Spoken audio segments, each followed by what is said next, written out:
Hi there, my name is Sam Humphries from Exabeam, and I'm here today to present to you a very long-winded titled presentation: A Tinker, a Tailor, a Soldier, a Spy, a Cat, George Michael and William Foster, which is actually about insider risk.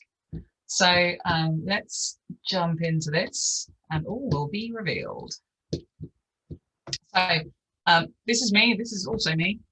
I'm a security strategist at Exabeam. You can find me on Twitter. Happy to connect my LinkedIn if you like and talk more things George Michael or indeed insider risk. So on with the show. Here is what we will cover today. So Goblet of Fire, a key example of the importance of context. Knowing me, knowing your adversaries, and there will be cats.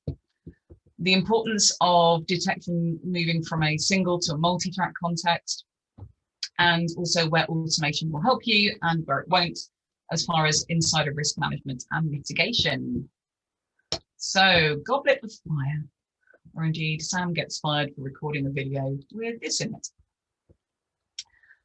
So this is an interesting quote, and taken out of context could mean something very different to what it actually means when it was in context, which I will share with you right now.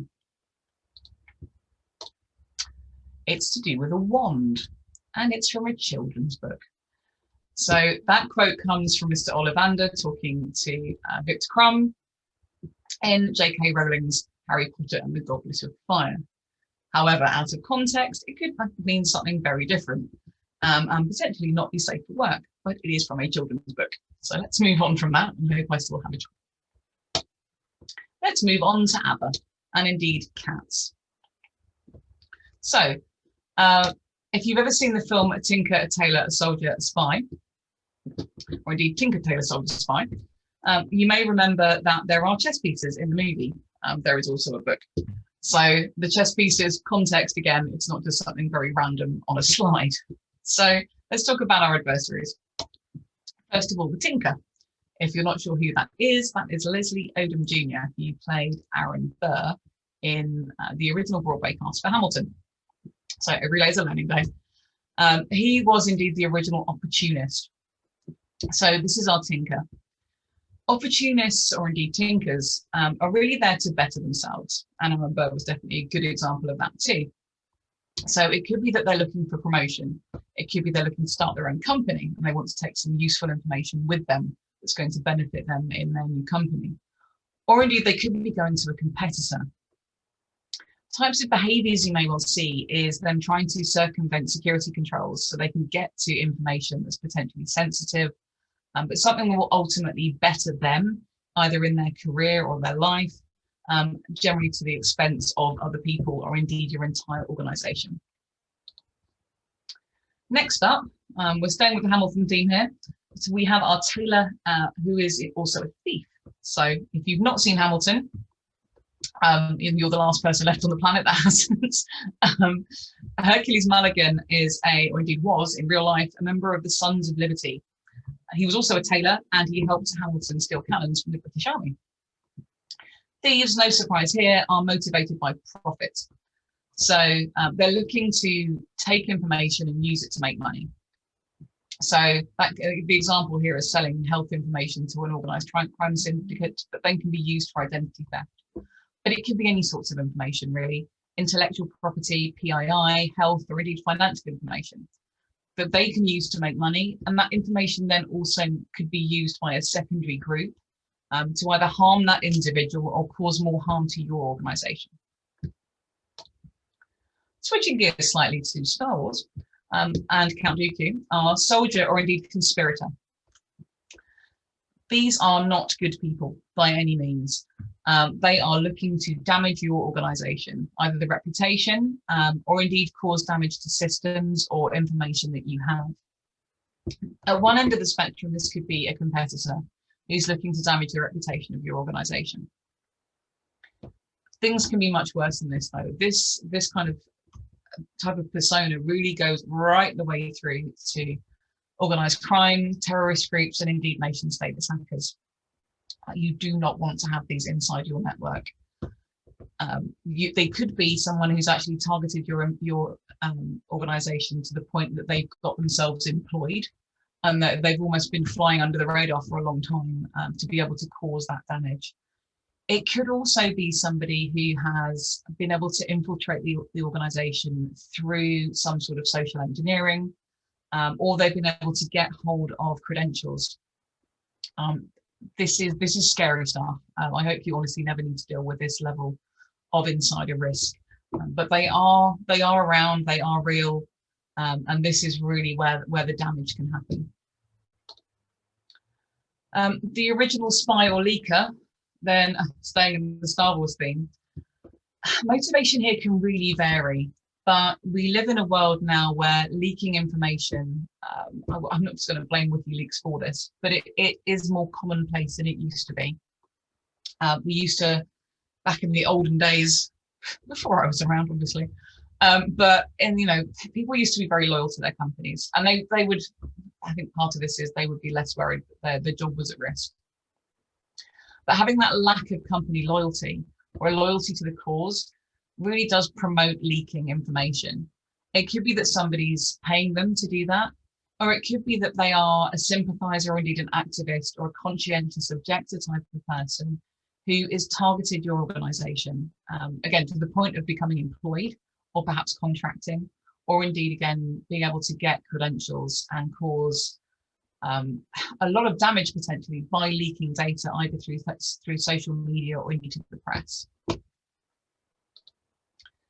move on to George Michael. Let's be a little bit cheerier about things. Maybe have a little sing, maybe not. George Michael, he's never going to dance again, and certainly not the way he danced with you. His guilty feet have got no rhythm. It's a real problem. He's not really an insider risk bag. However, George in this circumstance is careless. If you're not a George Michael fan, he's got a song called Careless Whisper. That's how my brain works. Okay, I make no apologies.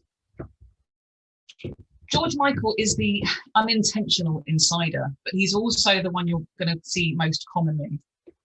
I hope if you take anything away from this, when you're working in insider risk and you find an example of this happening, that you shout very loudly in your office, "We've got a George." Please do that. But let's come back to some of the things that George could cause you.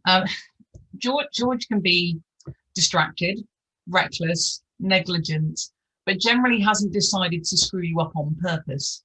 And if you think about the environment we're in right now, this can happen quite a lot. People are at home, they've got distractions going on. There's a lot of targeting going on by cyber criminals to know that people aren't maybe as vigilant as they would have been if they were sat in an office. So he could be a victim of a phishing scam. He may have used a non-sanctioned route to transfer information. He's not done it particularly maliciously. He's done it because it's an easy route, or he's not able to get help to do it the more corporate way. So definitely the most common type of insider that you'll see, can possibly lead on to other things, such as having his credentials pinched by a cyber criminal who then uses those to move around inside your environment. Okay, switching gears from Mr. George Michael, let's move over to William Foster, who was a fictional character from a movie, Falling Down, and had a particularly bad day at work. So again, these are quite commonplace William Fosters. Something will trigger their behavior. It can be something that happens at work. It could be something that happens in life. Very difficult to certainly find these behaviors, or certainly the trigger, in a log file. And this is why when you're working on setting up insider risk, you need to have a cross-functional team to be able to understand some of the things that are happening to your employees in the organization. Now, it could be a case of, as a manager, you know, really important that you're in touch with your employees and you know what's happening in their life. But if there's some sort of work event, so they're passed over for a promotion, they have a bad review, they have a bad day in the office, and like all sorts of things could trigger that. Or something's happening at home, they can then go and cause a serious amount of damage if they've got access to a lot of things that that could potentially cause you risk. And this is another really good example as to why practicing principle of least privilege is important, and making sure that people can't access or change things that you wouldn't want them to be able to do so. Where is the cat, you may ask? And you will be right. here's the cat. So here's our cat, and here is indeed curiosity, which killed the cat. I think this is my favourite slide in the whole thing, apart from maybe the next slide. So curious employees. A curious employee can go in many directions. My friend Chris Tillett, who also works for Exabeam, has a theory around insider risk, and it's his 10-80-10 rule. And it's basically this: 10% of your employees would never, ever, ever dream of causing some sort of insider risk problem to your environment. Doesn't mean they won't necessarily end up being a George Michael, but they are loyal people. They're not going to go and do something bad. You don't need to worry about them too much, certainly from a malicious point of view. And there are potentially 10% of people on the other end of the spectrum who have no scruples and are not loyal and would do damage and could easily flip, certainly into a William Foster type scenario. And that leaves kind of the other 80% who can go in any direction. And this is why having insider risk function is so important, and managing it correctly and having a cross-functional team. A curious employee can turn into an insider threat very, very quickly. It may be that they find something on a server, on a cloud drive, or even on a USB drive in a drawer, if we ever go back to working in offices, and that's a thing that could happen. They find something, and for a reason such as they find salary information, and they find out, or pay rise, they find out that they're not being treated in a way that they see as acceptable. They're not being paid as much as their co-workers, a pay rise wasn't as good. They found some particularly confidential information that they realized they can make money from. The curious employee, or indeed the cat, can turn into another sort of insider risk very, very quickly. So again, principle of least privilege, making sure that people can't access things they're not supposed to. Really having good controls in place so that people can only access the things that they need. Having a good way of disposing of or wiping removable media when somebody leaves. All of those things are really important. Killing off old SharePoint sites, because who uses SharePoint anymore? Well, some people do, but they can be a prime place for old information to fester that can still be used by somebody who's internal to the organization, either maliciously or someone that's hijacked an account and been able to access that data. So let's go from dead cats to cowbells, or indeed the importance of more. So evolving detection from single to multi-track context. We're going to look at a malware alert now. I do have a cowbell to hand somewhere, but that would be probably pushing us a little bit too far. Maybe for the end, we'll see. So here we have malware alerts, and this is found a malicious tool, Mimikatz. So this may be something that you see pop up. This could be on an endpoint. This could be people get an alert telling you that this tool has been found on your network. It's come through here as a hack tool. There are probably not really any justifiable reasons, certainly for an IT team, to be using this. I guess the only possible scenario I can come up with, maybe there's two here. Somebody's found this on a drive somewhere that's been left lying around. That's really not good. Or maybe you have an internal red team that somebody happened to push Mimikatz onto a machine that they didn't mean to, and it's being detected. But they're really, really edge cases. If you see this pop up, this is something you'd want to go and investigate. But it doesn't tell you a lot on its own. It tells you that Mimikatz has been on the machine. It doesn't tell you much more. And this is where normal comes into play. You have to be able to understand normal and abnormal to be able to make sense of these things. And it has an absolute bearing on how you tackle insider threat. So right here, we've got Lewis Hamilton on the left. We've got Lewis Hamilton as Hamilton on the right. The correct Lewis Hamilton is the one on the left. I don't believe he has any aspirations to go and play Hamilton, but who knows? You may have seen it here first. Let's flick to banknotes, which indeed still still have Alexander Hamilton featured on them. If you work in a bank or in a foreign exchange business, or indeed you're working in something a little bit around the kind of the fraud areas, right up into, you could be working for a government agency who investigates the fraud of banknotes. The first thing that you want to learn about a banknote is what it's supposed to look like. that understanding normal is so important here, because if you don't understand normal, you've got absolutely no chance of spotting something that's abnormal, none whatsoever, because you don't know what you're looking at. And the importance of normal really comes into play, both on a security point of view, but it's absolutely relevant when you're looking at insiders, because it's part of the context that you need to try and figure out what's going on. So I'll give you an example. This is a real example from a real customer that we spoke to. So this isn't just a made up kind of marketing, terrible, bad scenario. This is real. This really happened. We've also got a great blog about it if you're interested. So some bits have been changed a little bit, right? Stay with me. So we've got Super George. Super George does not work for any of our customers. So Super George is super because he's managed to achieve the Superman effect, which is also known as impossible travel. So what we mean by this is George normally logs in from London in his house. All of a sudden, you see George pop up in Singapore. Now, it's possible George has gone on holiday, but if George has moved that fast that only Superman could do that travel, this should really start to raise an alarm bell. So we've got Super George now, he's in Singapore. We now see him log on to a system, log on using a browser that is not his usual browser. He usually uses Chrome because he's George Michael, of course he uses Chrome. Makes perfect sense. So he's using a new browser that he's never used before. He's now also using a different VPN software to connect. So that again is something different to George's normal behavior. We know that George's normal behavior is to use a different sort of VPN because we've already got that information. And now George is using a different ISP as well. So alarm bells should really be ringing at this point. If you have that normal information and these things start to pop up, you can say, wait a minute, this is really not right. And we'll continue the story. George is now super, using different tools to be able to log in. And now he's started accessing different systems to the ones he usually accesses for his job.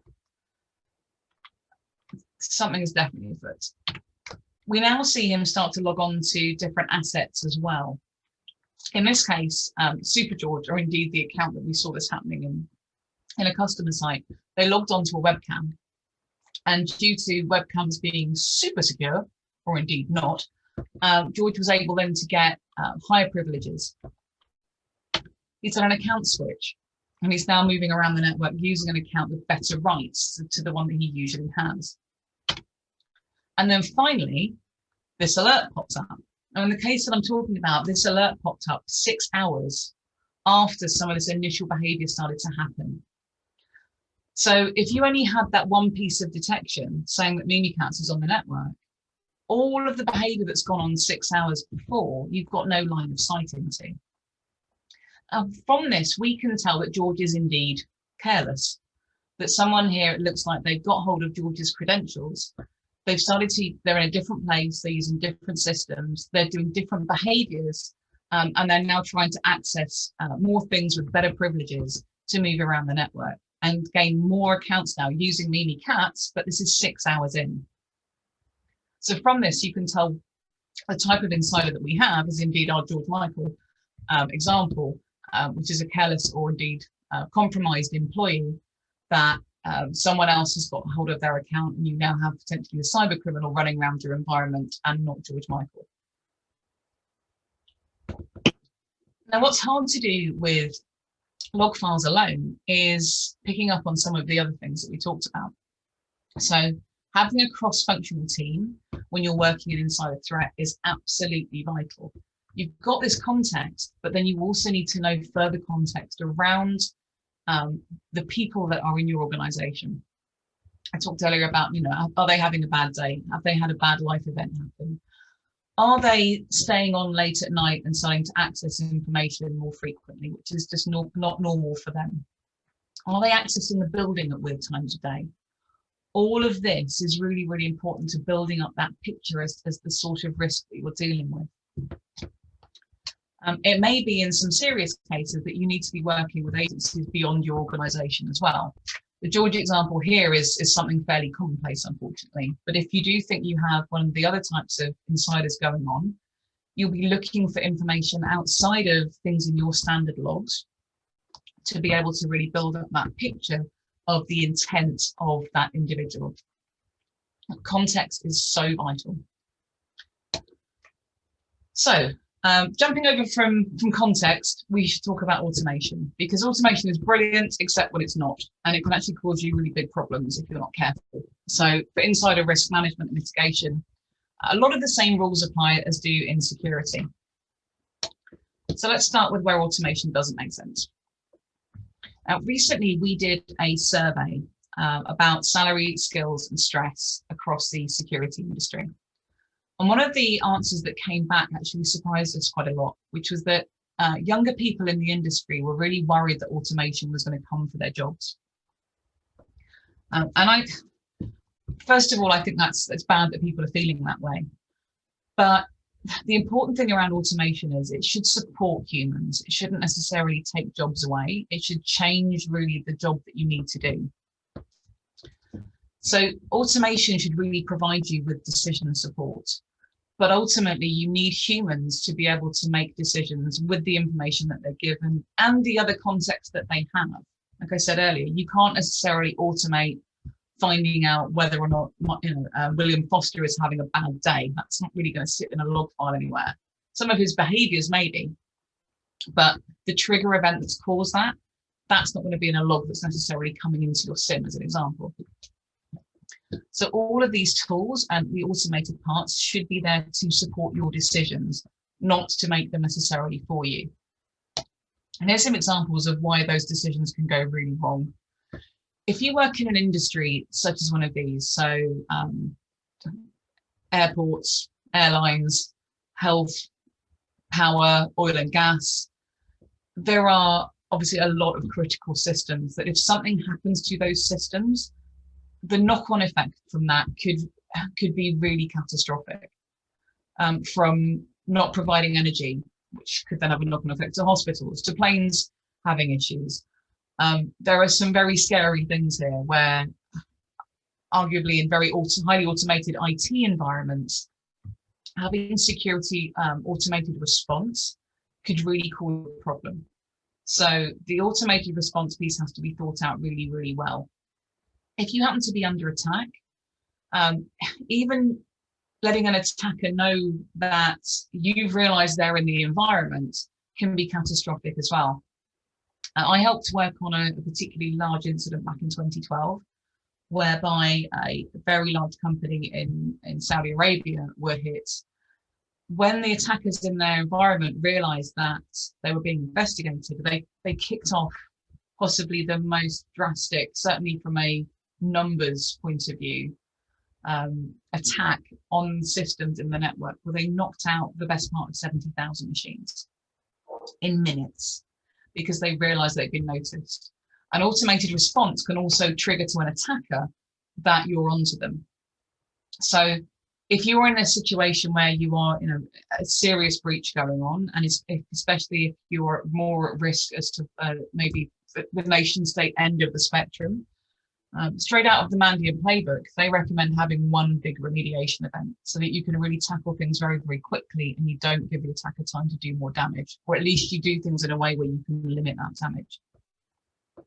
Ultimately, regardless of what you do, the outcome of your automation should not be worse than what you're already dealing with.